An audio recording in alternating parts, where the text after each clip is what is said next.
이 시간 하나님 말씀은 에스겔서 38장입니다.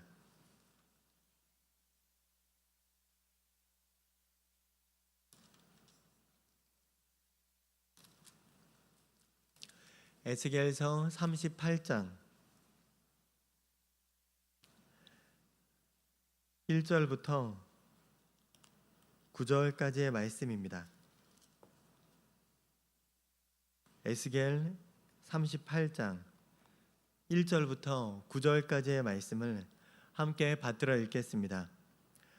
여호와의 말씀이 내게 임하여 이르시되 인자야 너는 마곡 땅에 있는 로스와 메섹과 두발 왕 고게게로 얼굴을 향하고 그에게 예언하여 이르 주 여호와께서 이같이 말씀하시기를 로스와 메섹과 두발 왕 고가 내가 너를 대적하여 너를 돌이켜 갈고리로 내 아가리를 꿰고 너와 말과 기마병 곧 내 온 군대를 끌어내되 완전한 갑옷을 입고 큰 방패와 작은 방패를 가지며 칼을 잡은 큰 무리와 그들과 함께한 방패와 투구를 갖춘 바사와 구스와 붓과 고멜과 그 모든 떼와 북쪽 끝 도갈마 족속과 그 모든 때 곧 많은 백성의 무리를 너와 함께 이끌어내리라.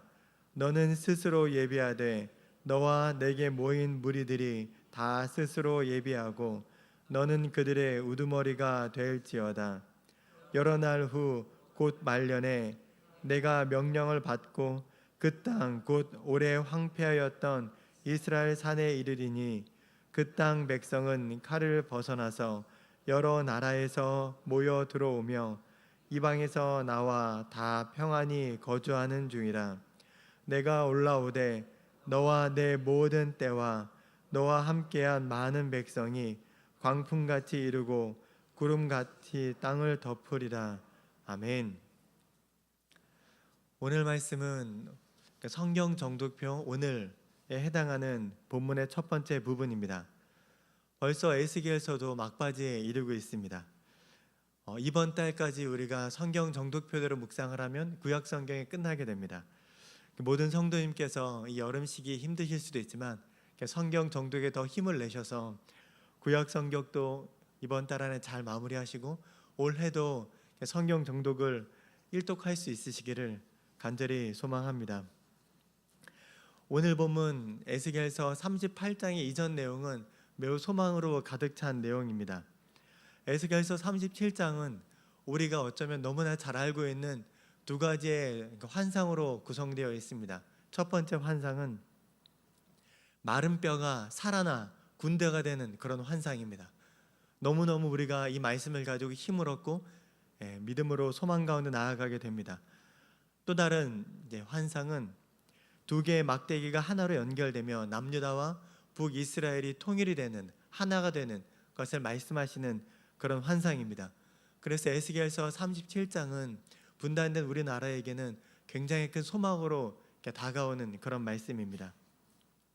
그런데 오늘 본문 38장은 37장의 내용과는 사뭇 다릅니다. 그 이유는 하나님께서 심판을 그것도 반복되어 말씀하고 있기 때문입니다. 우리가 지금 읽었던 내용을 간략하게 설명을 드리겠습니다. 38장의 1절과 2절 말씀은 하나님께서 에스겔에게 마곡 땅에 있는 곡에게 예언을 하라라고 말씀하십니다. 이 마곡이 어느 지역에 위치해 있는지 곡이 어떤 왕인지는 우리는 알 수 없습니다. 그 이유는 성경에 마곡과 곡에 대한 기록이 없기 때문입니다. 다만 이 성경의 내용으로 볼 때 마곡이라는 이 땅은 이스라엘을 해치려는 그런 나라로 볼 수 있고 곡은 그 나라의 왕, 지도자로 해석할 수 있습니다. 3절부터 6절까지의 말씀은 하나님께서 곡과 그 연합군을 심판하겠다라는 말씀입니다. 5절과 6절에는 곡과 함께한 연합군이 기록되어 있는데 바사, 구스, 붓, 고멜, 도갈마입니다. 하나님께서는 곡을 대적하시며 그들과 함께한 연합군들도 심판하겠다라고 말씀하셨습니다. 그리고 7절부터 9절까지의 말씀은 하나님께서 이스라엘 백성을 심판하겠다라는 말씀입니다. 7절에서는 하나님께서 곡과 그와 함께한 연합군에게 스스로 예비하라, 그 두 번이나 말씀하십니다. 이 말씀은 전쟁을 준비해서 나아가라, 출전하라 라는 뜻입니다. 그리고 8절과 9절에서는 곡과 연합군이 평안하게 거주하고 있는 이스라엘 백성을 공격할 것을 말씀하십니다.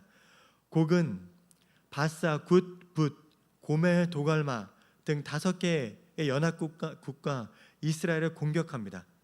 바사는 이스라엘의 동쪽, 굿은 붓은 남쪽, 고멜은 서쪽, 도갈마는 북쪽에 위치하고 있습니다. 그리고 이 5나라의 한 나라 그 면면을 살펴보면 한 나라가 이스라엘과 전쟁을 해도 능히 이길 만한 강한 군사력을 가지고 있는 나라입니다. 이런 상황을 종합적으로 살펴볼 때 이스라엘은 동서남북 이 5개 국가에 둘러싸인 그 나라들과 전쟁을 하게 된다라는 것입니다. 그래서 전쟁을 피할 방향이 없습니다. 그리고 이 곡도 매우 강대국인데 그와 함께한 5 연합국들도 다 강한 나라이기 때문에 이스라엘은 전쟁을 이길 수가 없습니다. 즉 이스라엘은 전쟁을 피할 수도 없고 전쟁을 이길 수도 없는 그런 안타까운 상황입니다. 매우 절망적 예언이다라고 생각할 수 있습니다. 오늘 본문에서는 하나님께서 에스겔을 통해서 간단하게 이 2번의 심판에 대해 말씀하시는 것입니다. 본문에서는 곡과 연합군을 먼저 심판하시고 그 이후에 이스라엘 백성을 심판하겠다라고 기록되어 있습니다. 하지만 시간적인 걸 확인해 볼 땐 먼저 하나님께서 곡과 5개 연합국을 통해 이스라엘을 심판하시고 그 이후에 이 곡과 연합군을 심판하신다는 것입니다. 그러면 37장에 그렇게 소망이 있고 저희에게 믿음을 주시는 그런 말씀이었는데 이 38장에 하나님께서 왜 이렇게 심판을 2번이나 연거푸어 말씀하시는지 그 이유를 살펴보았으면 좋겠습니다. 하나님께서 이스라엘 백성을 심판하시는 이유와 곡과 그 연합군을 심판하시는 이유가 오늘 본문 38장의 16절과 23절에 각각 기록되어 있습니다. 먼저 16절의 말씀을 함께 읽겠습니다. 구름이 땅을 덮음같이 내 백성 이스라엘을 치러 오리라. 고가 끝날에 내가 너를 이끌어다가 내 땅을 치게 하리니 이는 내가 너로 말미암아 이방 사람의 눈 앞에서 내 거룩함을 나타내어 그들이 다 나를 알게 하려 함이라. 아멘. 16절에 기록된 하나님께서 이스라엘 백성을 심판하시는 이유는 내가 이방 사람의 눈앞에서 내 거룩함을 나타내어 그들이 다 나를 알게 하기 위함이다 라는 것입니다. 이스라엘의 심판 이유는 이방의 모든 사람 눈앞에서 하나님의 거룩함을 나타나고 그 하나님을 모든 사람이 알게 한다라는 것입니다. 그러면 곡과 연합군을 심판하시는 이유를 살펴보겠습니다. 23절의 말씀을 함께 읽겠습니다. 이같이 내가 여러 나라의 눈에 내 위대함과 내 거룩함을 나타내어 나를 알게 하리니 내가 여호와인 줄을 그들이 알리라. 아멘. 하나님께서 21절과 22절에 곡을 심판하겠다라고 말씀하시며 그렇게 하신 이유가 내가 여러 나라의 눈에 내 위대함과 거룩함을 나타내어 나를 알게 한다라는 것입니다. 16절과 23절의 말씀, 그 심판의 이유를 살펴보면 하나님께서 이방 사람과 여러 나라의 눈에 하나님의 거룩함을 나타내기 위해서 심판하신다라는 공통된 목적을 볼 수 있습니다. 하나님의 심판 목적은 곡과 그 연합군, 이스라엘의 심판하시는 목적은 그 결론이 하나님의 영광을, 하나님의 이름을 이 온 땅 가운데 드러내기 위함이다 라는 것입니다. 오늘 말씀을 준비하면서 하나님의 심판 목적이 하나님의 영광을 온 땅 가운데 드러내는 것이라는 것을 알고 그러면 어떻게 하나님의 그 목적을 이 시간 저희가 달성할 수 있을지를 생각해 보았습니다. 어떻게 하나님의 영광을, 하나님의 이름을 이 땅 가운데 드러낼 수 있을까라는 생각을 했습니다. 그러면서 이 새벽에 이 말씀을 대하는 우리가 어떻게 살아야 할지에 대한 결론을, 하나님의 거룩함을 드러내는 삶을 살아야 한다라고 결론을 내었습니다. 그 이유는 16절과 23절에 하나님의 영광이 드러나는 그 기본 전제가 여호와의 거룩함이 드러나는 것이기 때문입니다. 하나님의 거룩함이 드러날 그때 자연스럽게 하나님의 이름이 온 땅 가운데 드러나게 된다. 이방 민족과 모든 사람이 하나님을 보게 된다라고 기록되어 있기 때문입니다. 16절과 23절의 기록, 거룩이라는 이 단어는 히브리어 원어로 카다시라는 원어를 어근으로 같이 하고 있습니다. 이 단어의 가장 기본적인 뜻은 거룩하다, 성별하다, 봉헌하다라는 뜻입니다. 즉 거룩하다라는 것은 성별하여 깨끗하게 구별하여 봉헌하는 것, 하나님께 드리는 것입니다. 이 단어가 어떻게 성경 가운데 기록되었는지 성경 구절을 찾아보다가 많은 성경 구절에서 이 거룩이라는 이 원어를 나 또는 내가 가진 것을 하나님께 바치는 이 상황으로 기록되었다라는 것을 볼 수 있었습니다. 또 이 단어가 윤리적인 측면으로 기록될 때는 거룩한 것과 속된 것의 영역을 혼란시키는 행위를 금지한다라는 뜻입니다. 거룩한 것과 속된 것을 혼란시키는 이 둘의 경계를, 이 영역을 혼란시키는 것을 금지한다라는 경우에 이 거룩이라는 단어가 기록되어 있습니다. 그러면 이 거룩이라는 단어를 우리가 거룩하게 산다라는 것을 의미할 때 먼저 우리 자신을 깨끗하게 구별하여 하나님께 드리는 것으로 우리는 해석할 수 있습니다. 또 다른 하나 윤리적으로 해석할 때는 우리가 살아가는 이 땅 가운데 거룩한 것과 거룩하지 않은 것이 혼재되는 그 영역에 서서 그것을 분명히 이것은 죄다, 이것은 거룩한 것이고 이것은 속된 것이다 라고 말할 수 있는 그것이 바로 거룩이다 라고 말할 수 있습니다. 그러면 이 새벽에 거룩의 기본적 의미와 거룩의 윤리적 의미를 우리의 삶에 한번 적용해 보았으면 좋겠습니다. 먼저 기본적 의미로 우리가 가진 것을 어떻게 하나님께 구별할 수 있는지, 어떻게 구별하여 드릴 수 있는지를 생각해 보겠습니다. 우리에게 주어진 가장 기본적인 시간과 물질과 에너지를 생각해 보셨으면 좋겠습니다.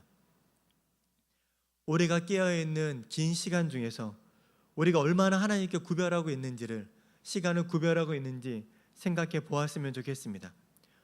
우리는 시간을 거룩히 구별해서 기도와 말씀과 또한 그 이외의 시간들로 하나님께 드릴 수 있습니다. 우리는 성경 정독표대로 성경을 묵상하면서 시간을 하나님께 드릴 수 있습니다. 그리고 우리가 너무나 지금 강조하고 있는 아이어십, 이 큐티 책을 통해서 우리는 매일 아침 이 짧은 본문이지만 이 짧은 본문을 조금 긴 시간 동안 반복되어 깊이 묵상을 하며 그 본문 안에 담겨진 하나님의 깊은 마음을 우리는 알 수 있습니다. 그리고 기도하면서 우리는 하나님께 시간을 드릴 수 있습니다. 기도할 때 비로소 하나님의 그 깊은 마음, 그 마음을 알 수 있고 어떻게 하면 그 마음대로 이 세상을 살아갈 수 있는지 그 힘을 얻게 되는 시간이 바로 이 기도하는 시간입니다. 그래서 우리는 이 기도하는 시간과 말씀 보는 시간을 통해서 하나님께서 주시는 힘을 얻을 수가 있습니다. 두 번째, 물질입니다. 우리는 지금 우리가 가진 물질을 어디에 사용하고 있는지를 확인해 보아야 합니다. 우리는 우리에게 주어진 물질을 구별해서 하나님께 드림을 통해 하나님의 영광을 드러낼 수 있습니다. 지난주일 청년 1팀 아울리치를 하면서 후원을 받았습니다. 우리는 이런 선한 목적을 위해서 하나님께 물질을 드리는 것을 아까워하지 않을 수 있어야만 합니다. 물론 우리가 맛있는 것을 먹고 즐거운 시간을 보내고 가족들과 함께 좋은 곳에서 시간을 보내는 것으로도 물질을 사용해야만 합니다. 하지만 여기에만 우리의 물질이 치중돼서는 절대로 안 됩니다. 우리는 오늘 이 새벽 우리의 물질을 어떻게 구별하고 있는지 살펴보아야 합니다. 그리고 또 우리의 에너지입니다. 우리에게는 하나님께서 허락하신 열정, 에너지가 있습니다. 우리는 그것을 구별해서 하나님께 드려야 합니다. 우리는 우리가 원하는 것에 열정과 에너지를 쏟을 수 있습니다. 하지만 분명한 것은 우리의 열정, 그 에너지는 한정되어 있다라는 겁니다. 우리가 원하는 것에 그 에너지를 다 사용해 버리면 하나님 일에 에너지를 사용할 수가 없습니다. 그래서 우리는 늘 하나님 목적을 위해서 우리의 에너지를 따로 구별해야만 합니다. 그리고 그것을 하나님께 드려야 합니다. 우리는 이렇게 우리의 삶에서 시간과 물질과 우리의 에너지를 하나님께 드려야 합니다. 이것이 바로 거룩입니다. 하나님께서 우리에게 허락하신 그것을 하나님께 드려야 한다라고 말씀하시고 그것이 바로 거룩한 삶이다라고 하셨습니다. 우리는 이 새벽에 이런 거룩한 삶을 결단하며 우리의 삶을 통해 하나님의 영광이 드러나기를 바라고 준비해야 합니다. 또 다른 것은 윤리적인 측면에서 우리가 어떻게 거룩한 삶을 살 수 있을까라는 것입니다. 지금 세상 속에서 그리고 우리가 살아가는 삶의 그런 환경에서 거룩한 것과 속된 것의 경계가 허물어지는 영역이 무엇이 있을지 한번 생각해 보아야 합니다. 설교를 준비하면서 최근 많은 이슈가 됐었던 올림픽 중에 한 이슈가 생각이 났습니다. 올림픽에 많은 화제가 있었지만 하나의 화제는 XY 염색체, 여성은 XX고 남성은 XY로 생물학적 염색체를 가지고 있습니다. 그 가운데 XY 염색체를 가진, 즉 생물학적으로 남성의 염색체를 가지고 있는 사람이 복싱 여성부에 출전을 하면서 기본적인 생물학적으로 여성인 복싱을 오랫동안 준비했던 여성들이 어려움을 많이 호소했습니다.